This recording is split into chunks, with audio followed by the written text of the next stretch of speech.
Assalamualaikum warahmatullahi wabarakatuh. Salam guru penggerak, salam dan bahagia.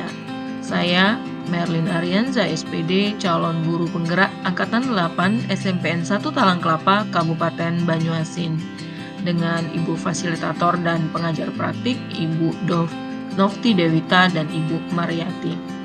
Pada video kali ini, saya akan memaparkan mengenai kesimpulan dan refleksi pemikiran Ki Hajar Dewantara, Modul 1.1, Koneksi Antar Materi.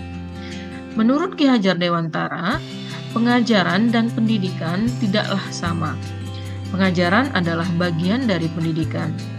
Pengajaran adalah proses pendidikan dalam memberi ilmu untuk kecakapan hidup anak secara lahir dan batin. Pendidikan pada hakikatnya adalah menuntun atau memberi tuntunan terhadap segala kekuatan kodrat yang dimiliki oleh anak, agar ia mencapai keselamatan dan kebahagiaan setinggi-tingginya, baik sebagai manusia maupun anggota masyarakat. Pendidikan memberikan ruang bagi murid untuk bertumbuh secara utuh, agar mampu memuliakan dirinya dan orang lain serta menjadi mandiri.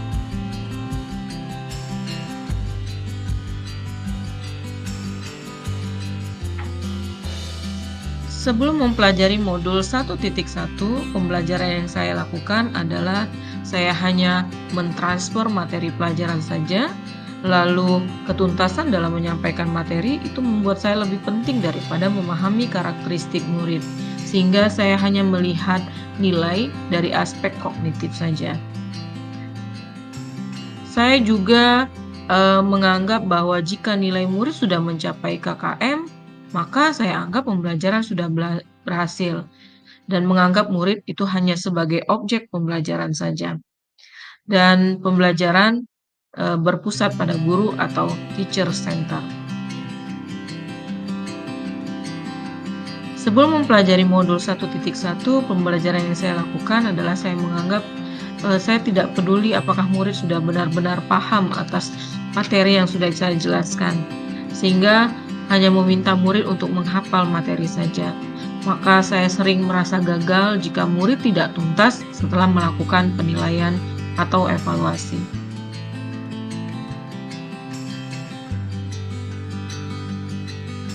Namun setelah saya mempelajari modul 1.1 tentang pemikiran Ki Hajar Dewantara, saya menyadari bahwa apa yang saya pikirkan dan saya lakukan selama ini tidaklah tepat. Setelah mempelajari modul 1.1, saya menyadari bahwa seharusnya saya melakukan pembelajaran secara menyeluruh, bukan hanya aspek kognitif saja, baik itu aspek afektif, psikomotorik, spiritual, sosial, dan budaya. Lalu seharusnya saya menjadikan murid itu sebagai subjek pembelajaran, dengan memberi mereka kebebasan berekspresi, mengungkapkan pendapat, dan mampu berkreasi serta berinovasi. Dan seharusnya saya bertindak sebagai fasilitator. Lalu seharusnya sebagai guru saya harus bersikap penuh kesabaran dengan segala ketulusan hati dan harus mempelajari karakteristik murid dengan memberi kesempatan kepada murid untuk tumbuh sesuai dengan kodratnya, yaitu kodrat alam dan kodrat zaman.